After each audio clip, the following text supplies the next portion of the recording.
Muito bom dia para todo mundo, boas-vindas a mais um programa Caminhos do Espiritismo, trazendo novamente a professora Crícia Fontinelli, professora de jornalismo, e trazendo para a gente estudos muito embasados, novamente a Revista Espírita de maio de 1860.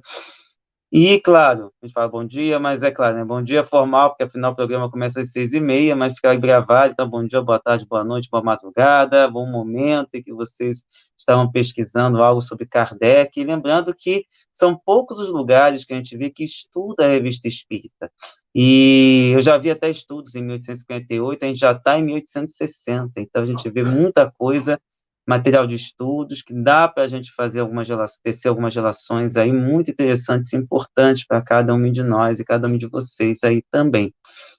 E hoje a Clícia vai trazer uma história muito interessante, que o título é História do Espírito Familiar do Senhor de Corace.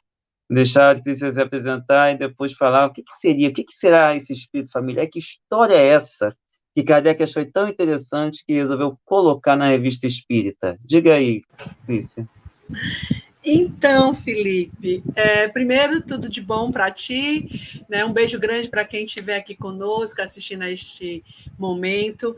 E antes de entrar na história do senhor Corace, né? Aliás, no senhor de Corace, eu queria só fazer um merchanzinho pequeno, dizer que o Centro Espírita André Luiz, CEAL Fortaleza, né? CEAL com C, é um centro espírita que toda quinta-feira, 8 horas da noite, a gente está online estudando algum texto da revista Espírita. Então, quem quiser semanalmente também acompanhar esse estudo, ele começa às 8 horas da noite, é ao vivo, nas quintas-feiras, pelo YouTube do CEAL Fortaleza.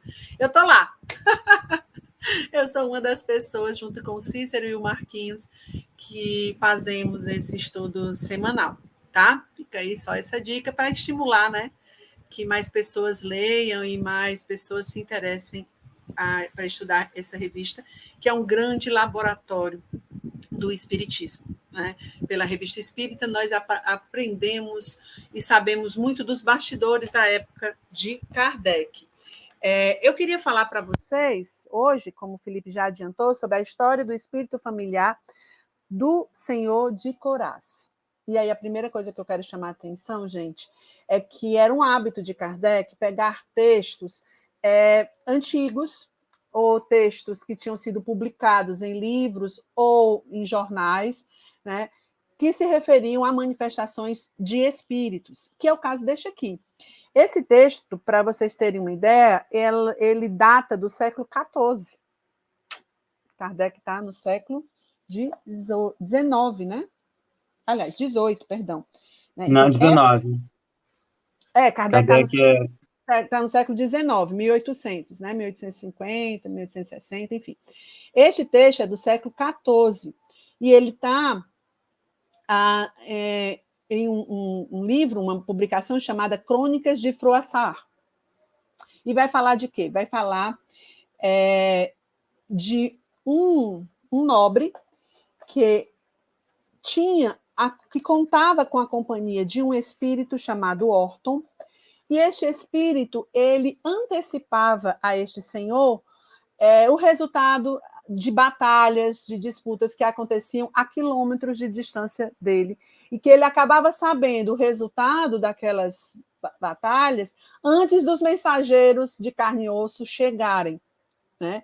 E aí isso é registrado porque ele sabia, ele contava para os seus servos, contava para a sua família, e aí dias depois chegava a mensagem, né, confirmando o que ele tinha falado.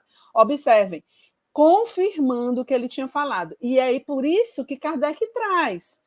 Né? Havia um relato, ele parte do princípio que o relato é um relato honesto, já que foi publicado e tem várias pessoas referendando aquele relato, né? E ele diz, olha, ele recebia essas informações pelos mensageiros invisíveis, mais precisamente por um mensageiro invisível, né?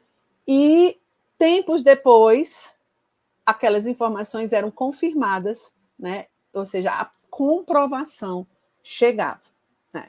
Não havia telefone, não havia internet, não havia nenhum outro meio de comunicação a distância que não a carta, né? E aí a única explicação que se encontrava para que ele tivesse acesso estava nas compreensões sobre o espírito, né? E é sobre isso que esse texto traz. Agora, eu decidi falar dele, né, por uma coisa. Durante o diálogo, né, durante a narrativa, há alguns diálogos entre o senhor de Corace e esse espírito, né, o Orton. E aí tem uma hora que o senhor de Corace fala assim: mas que não façais mal a ninguém. Ele fala para o espírito que ficava perturbando à noite, batendo porta, puxando, fazendo maior estripulia no quarto do senhor de Corace, né? E para chamar a atenção dele, não deixar ele dormir. E aí, lá, isso que eu estou falando agora está na página 145. E aí tem um determinado momento, ele fala, né? Mas que não faças mal a ninguém. Ele diz assim: olha, para o espírito, eu queria que você não matasse, não machucasse ninguém, né? E aí o espírito diz: não tenho qualquer poder senão de te acordar e não deixar dormir a ti ou aos outros. Observe a importância dessa frase. O espírito diz a ele que ele, espírito, não tinha poder de matar ou de fazer algum mal físico ao outro. Né? O máximo que ele podia era bater umas panelas, derrubar umas cortinas, né? E aí a gente sabe que é pela manifestação de efeitos físicos, né? Para assustar a pessoa, para não deixar a pessoa dormir, para perturbar de algum modo. Mas mal mesmo, no sentido de machucar e tal, não. E isso é importante, né? Kardec vai apresentar outros relatos, outras manifestações espíritas que fortalecem esta afirmativa desse espírito, que foi dada lá no século XIV, né? Ou seja, 5 séculos antes, né, de se saber que o espiritismo ia aparecer como uma doutrina, né? E aí a gente percebe aí, por exemplo, a bondade de Deus, porque já pensou, minha gente, se o espírito pudesse chegar, machucar fisicamente, bater, matar alguém, né? Onde estaria aí a justiça de Deus, deixando essas coisas acontecerem? Agora, é importante dizer que o espírito pode dar um susto tão grande que a pessoa pode ter um ataque cardíaco, viu? Tem um relato na revista que é de um espírito bem endurecido, que ele assustou um senhor na casa que ele ficava, né? E o senhor teve um ataque cardíaco. Mas aí tem toda uma predisposição do próprio organismo daquele senhor, tá? Então, esse é um aspecto, né? Esse texto ele é relativamente longo. E aí, outra coisa que eu queria chamar a atenção, já lá na página 147, ainda no diálogo dos dois, que o espírito não, o senhor de Corace fala assim: saindo da cama e pensando em ti, vi 2 fetos de palha no soalho, que giravam juntos. Aí o espírito diz: era eu, na forma que tinha tomado. Aí o senhor volta e fala: isto não me basta. Peço-te que tomes outra forma, de modo que te possa ver e reconhecer. Neste simples diálogo, acontecido no século XIV, está a explicação de uma das teorias mais interessantes que o Espiritismo trouxe, que é a capacidade de o espírito manipular fluidos, modificar o seu próprio perispírito para tomar a aparência que ele deseja. Então, vejam, o espírito está dizendo... só um parênteses, tá? O espírito pode estar mentindo sobre ser ele a palha, tá? Mas vamos pressupor que ele está falando a verdade, que ele tomou uma forma de um objeto, que ele está dizendo aqui, né? E aí o que é que ele fala? Fui eu que tomei essa forma. Então o espírito revela ali que, como espírito, ele consegue manipular os fluidos em torno dele e se apresentar. É por isso que, às vezes, o espírito se apresenta mais jovem, morreu mais velho, mas quando ele se manifesta, ele se apresenta com a aparência de quando ele era mais jovem. É por isso que, às vezes, o espírito se manifesta sem cabeça, porque ele, de repente, foi decapitado, né? Ou com alguma ferida, algum machucado. Não é que ele esteja sem cabeça, ou ele esteja com aquela ferida, até porque o corpo físico já se foi, né? A ferida física está no corpo orgânico, né? Mas ele toma aquela forma, né? E assim ele se apresenta. Por algum motivo, ele faz isso. Há sempre intenções no que os espíritos fazem, mesmo que essa intenção seja provocada pela ignorância do próprio espírito, tá?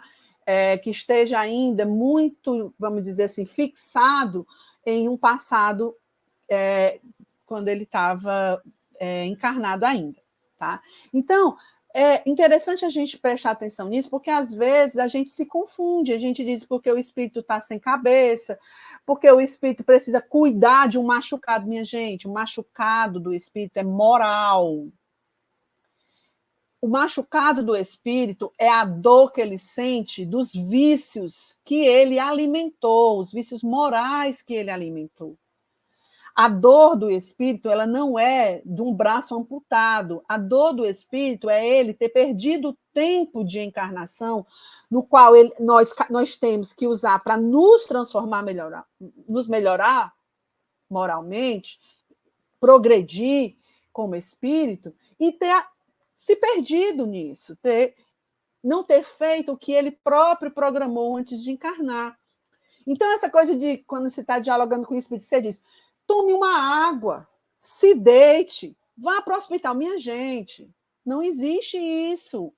O espírito, ele até projeta pelo pensamento dele um ambiente, mas esse ambiente é projetado pelo pensamento. Se o pensamento modifica, o espírito modifica-se, tanto o seu perispírito como o ambiente em que ele está, né? Então, às vezes, a gente inverte, a gente coloca o fluido, as questões físicas em torno dos fluidos, antes das questões morais, espirituais, sentimentos, ideias, conhecimentos, memórias que o espírito tem.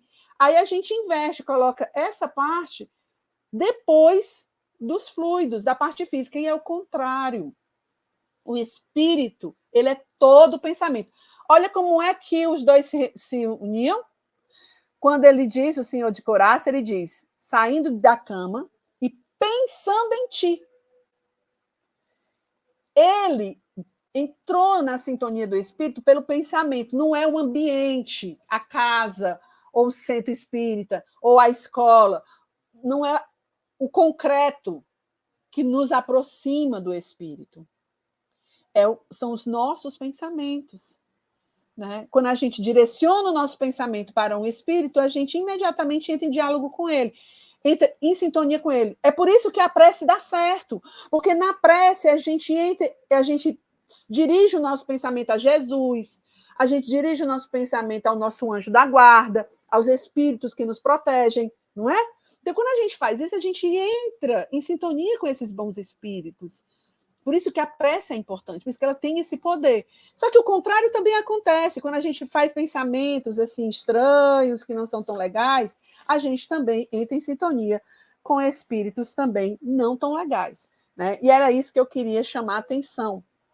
Quem quiser pode saber mais sobre isso, tanto na Gênese, a parte da manipulação dos fluidos, tem um capítulo inteiro, que é importante ler, como também no Livro dos Espíritos, quando Kardec vai trazer a influência dos espíritos sobre nós, tá? Então, essas duas coisas que eu queria chamar a atenção. Tem outros textos na Revista Espírita que Kardec retoma este assunto, tá? No próprio Evangelho segundo o Espiritismo, lá atrás, quando Kardec traz as preces e os prefácios explicando as preces, quando ele fala dos espíritos obsessores, ele faz essa referência também de como é que a gente se liga. E aí fica aí só uma dica, né? Que a primeira orientação que Kardec dá para quem sofre de obsessão é iniciar o processo de moralização do obsidiado, ou seja, de quem está encarnado. Esse é o primeiro passo. Depois vem o passo de moralizar o espírito e outros passos que ele vai citando, como, quando for o caso, a necessidade da presença de fluidos, né, da utilização do magnetismo também no processo. Então, eu queria chamar a atenção de vocês para isso. Né? Kardec foi lá no século XIV, pegou um texto, né, apresentou para mostrar que o fenômeno dos espíritos, o fenômeno das manifestações espíritas, não era algo criado ali no século XIX, que já existia na antiguidade. E nesse texto, neste relato, ele traz algumas partes que vão dialogar fortemente com a teoria espírita, como a manipulação dos fluidos pelo pensamento que o espírito faz, né? A nossa ligação ao espírito também pelo pensamento. É isso, Felipe. Eu acho que, a princípio, te digo isso. Maravilha. E aí, levando em conta também o seguinte, se fosse hoje, esse espírito ia ser muito interessante se falasse, por exemplo, o número da Mega Sena, alguma coisa aí, né? Já que ele acertou toda essa questão aí do Das guerras, né? Da das luta lá. guerras, né? Daí, de repente, dessa guerra da Ucrânia também aí, de repente, ele ia falar ali, ó, vai acabar assim, vai acabar assado, né? Agora, Felipe, só um parênteses do que você falou, dessa brincadeira em relação à Mega Sena, a gente tem que ter cuidado, né? Os espíritos, eles podem sim nos dar orientações e informações de coisas que estão por acontecer, mas a gente tem que ter muito cuidado com isso. Primeiro, porque a gente pode, na ânsia de querer essas informações, atrair espíritos zombeteiros, levianos, espíritos enganadores, né, que vêm só exclusivamente tirar onda com a nossa credulidade, com a nossa arrogância e tudo mais. Né? No caso aqui, esse espírito ele começou a agir de maneira espontânea. As informações sobre o momento das batalhas que estavam acontecendo, elas eram úteis para aquele senhor também. Né? E aí isso é importante, a utilidade da informação. Essa é uma coisa que a gente tem que se perguntar. Se o espírito se aproxima de você, te diz algo, você tem que perguntar qual a utilidade disso que ele está dizendo. Mas você não vai perguntar para o espírito, não, porque se ele estiver mentindo, ele vai continuar mentindo. Você vai fazer essa pergunta ao seu anjo da guarda, que de todos os espíritos é aquele que assume a tarefa divina de proteger você. Aliás, cada um de nós, né, pela misericórdia de Deus, tem um anjo guardião que nos inspira o bem, que nos protege e que conhece a gente, às vezes, melhor do que nós mesmos. Muito bom, Clícia. Isso é importante. Isso é brincadeira exatamente para a gente poder trazer esse aspecto aí, que realmente tem gente que acha, né, que vai, tem gente que usa também radiestesia, às vezes com esse objetivo também. E a gente tem que lembrar que não é assim que a banda toca, pelo menos dentro do ponto de vista espírita. Lembrando que nós somos o Sejus, Coletivo de Estudos Espiritismo e Justiça Social, temos diversas plataformas, diversos programas, estamos em diversas redes sociais, aí no na nossa legenda, nesse banner rotativo, nós temos aí também os programas no Instagram, no TikTok, no próprio YouTube, Geopolítica e Espiritismo, que é o novo nome do Face a Face do Sejus. Não tem a periodicidade, mas temos também a live de terça-feira, que a gente estuda um livro escolhido pela comunidade. Estamos estudando o livro Visão Espírita da Bíblia, e a gente, do José Herculano Pires, e é interessante que vocês também conheçam esses trabalhos para a gente entender um pouco melhor como funcionam, como trabalha a doutrina espírita, especialmente em nossa visão progressista. E, claro, vamos falar também, Clícia, sobre gerações, não é? Tu tinha fechado aqui o microfone. Então, Girassóis, Coletivo Girassóis, Espíritas pelo Bem Comum, é um coletivo do qual eu faço parte, além de fazer parte aqui do Sejus, eu também faço parte do Girassóis.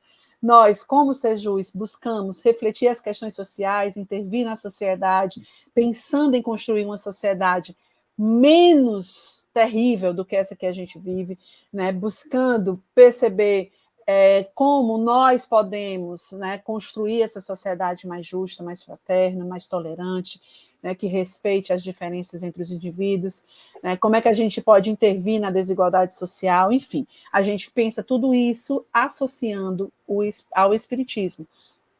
Digamos que pegamos a lupa, né, dos conhecimentos, dos ensinamentos espíritas e utilizamos para tentar pensar a gente e pensar o mundo que nos cerca.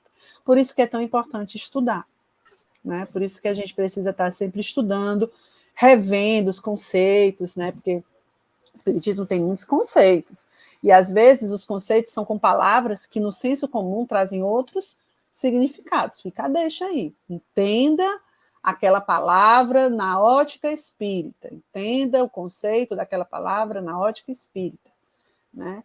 Como, por exemplo, a palavra moral, que eu tanto disse hoje, né? A moral para o espiritismo é a capacidade que nós temos de fazer escolha entre algo bom e algo que não é bom. Isso é a moral, esse é o, vamos dizer assim, o conceito de moral para o espiritismo, né?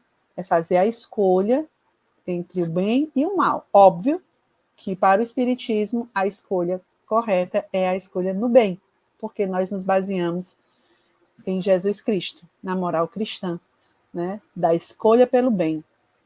E, enfim, é só para deixar essa dica. E o Coletivo Girassol está nas redes sociais. Quem quiser nos encontrar, coloca aí no YouTube, Facebook, Instagram, Coletivo Girassóis Espíritas pelo Bem Comum. E aí vocês vão encontrar a gente lá. Vira e mexe, a gente tem uma live, a gente tem discussões contemporâneas, nós fazemos estudos também de algumas obras, né? Tem um material já gravado e, enfim, é isso. É isso aí, Clícia. Muito bom estar contigo, muito bom todo mundo que pôde acompanhar o nosso estudo. Deixo com vocês agora um forte abraço, um beijo enorme no coração de cada um de vocês. Gente, até a próxima. Tchau, tchau.